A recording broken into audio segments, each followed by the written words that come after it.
Hello বন্ধুরা, welcome to my channel. তোমরা সবাই কেমন আছো? আশা করি তোমরা সবাই খুব ভালো আছো। তো এই দেখো আমি মায়ের মন্দিরে চলে এসেছি।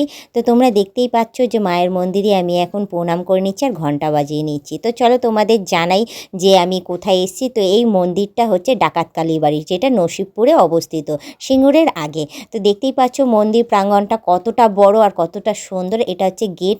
ভোলানাথ পার্বতীকে কাঁধে নিয়ে রয়েছে। কি দারুণ দৃশ্যটা, দারুণ লাগছে। তো আমি এখন চলে এসেছি মন্দিরের ভেতরে এসে আমি মোমবাতি ধূপকাঠিটা ধরিয়ে নিয়েছি।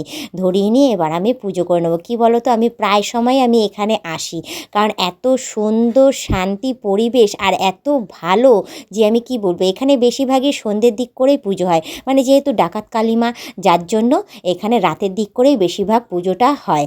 আর ভীষণ জাগ্রত বলতে পারো। মনের আশা সম্পূর্ণটা 100% পূর্ণ হবে। আজ পর্যন্ত আমি এই মায়ের কাছে যা আমি আশা করেছি এবং যা চেয়েছি তাই আমি ফল পেয়েছি। তো তার টানেই আমি এখানে প্রত্যেকবারে, মানে বলবো বছরে যে আমি কতবার আসি আমি তোমাদের সেটা বলে বোঝাতে পারবো না। তো মায়ের মুখটা দেখতেই পাচ্ছ কতটা সুন্দর। তো দেখতেই পাচ্ছ আমার দারুণ লাগে, আমার ভীষণ মনের শান্তিও আসে এখানে এসে।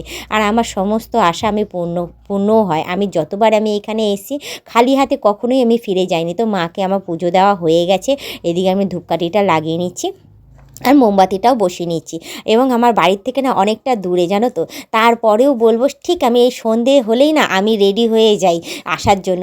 দেখতেই পাচ্ছ চারিদিকটা পুরো অন্ধকার হয়ে গেছে, অনেকটাই রাত হয়ে গেছে, কিন্তু তারপরেও আমি বললাম যে না, আমি আজকে যাবই, গিয়ে মায়ের আমি আজকে পুজোও দেবো, মাকে প্রণামও করব এবং আমার যা মনের আশা আমি সেটা অতি অবশ্যই জানাবো। আমি জানি আমার সমস্তটাই পূর্ণ হয়। তো এই আজকের পুজোটা হচ্ছে আমার একটা কাজ আটকে ছিল, সেই কাজটা মা আমার পূর্ণ করেছে। তার জন্য আমি পুজো দিতে এসেছিলাম। এবং আমি আরেকটা কাজের জন্য বলতে পারো যে লোভে, হ্যাঁ, আরেকটা কাজের জন্য আমি মায়ের কাছে কিছু আমি চেয়ে গেছি। জানি আমি ওটাও আমার মানে পূর্ণ হবে। মা আমাকে খালি হাতে কখনোই ফেরাবে না। তো আমি চলে এসেছি এখন ঘন্টা বাজাতে। তো ঘন্টাটা একদমই নিচে ছিল, তা আমি দড়ি দিয়ে টেনে টেনে আমি বাজিয়ে দিলাম। তো ওখানে পুরোহিত মশাই ছিল, পুরোহিত মশাই আমার পুজোও দিয়ে দিয়েছে। আমি প্রসাদটাও কী হয়েছে ব্যাগের মধ্যে নিয়ে নিয়েছি। আর আমাদের সবার কপালে একটু একটু করে টিপ দিয়ে দিয়েছে।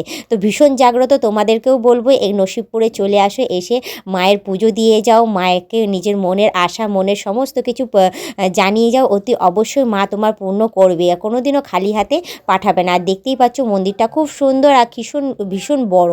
তো যাই হোক, আমি যতবার এসেছি আমি সন্ধ্যের দিক করেই এসেছি। তো তোমাদেরকেও বলবো তোমরা সন্ধে কেন, তোমরা সকালেও আসতে পারবে। আমি পুরোহিত মশাইকে আমি জিজ্ঞাসাও করেছি। আর এই দেখো মন্দিরটা পুরোটা দেখিয়েছি, বসার জায়গাও আছে, ভীষণ ঘোরার সুন্দর জায়গা আছে। সামনেই আবার ভোলানাথের মন্দির, অপোজিটে আর এই দেখো রোড। তো তোমাদেরকে বলবো তোমরা চলে এসো তাড়াতাড়ি। এসে সকালবেলা 4:30 থেকে 1:30-র মধ্যে পুজো হয়। সন্ধ্যাবেলার দিকে 4টের থেকে মানে সন্ধ্যে 8টা 8:30 পর্যন্ত পুজো হয়। তো আজকের মতো এতটাই থাক, আবার অন্য দিন অন্য কোনো ভিডিও নিয়ে চলে আসবে। আজকের মতো টাটা, বাই বাই।